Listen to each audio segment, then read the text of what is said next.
Video of this. There's water on the floor. There's tea bags. There's cards. I picked up the pizza box. There's the towel on the floor.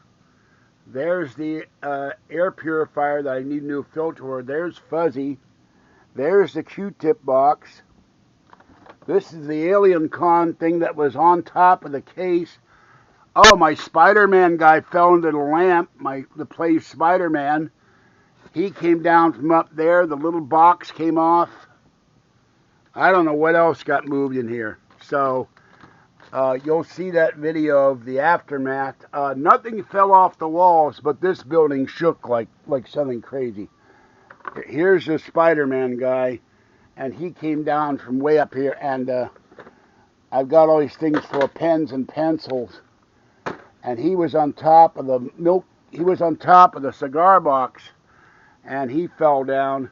The squeeze ups I'm sending to Lucky Farrell's fell down. All the paperwork fell off.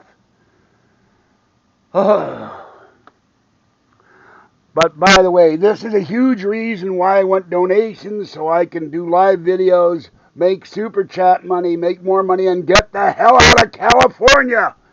Because I'm afraid a 6 or 7 one is going to happen one day, and I'm going to be killed, along with the cats, along with Kathy. I cannot believe that. Sorry, I put this down by my legs. I cannot believe that Kathy didn't feel this. Oh, you tell me about this BS and I'm trying to clean. How could she not feel it? But I guess being in Pittsburgh, 13 miles away, she didn't feel it. All right.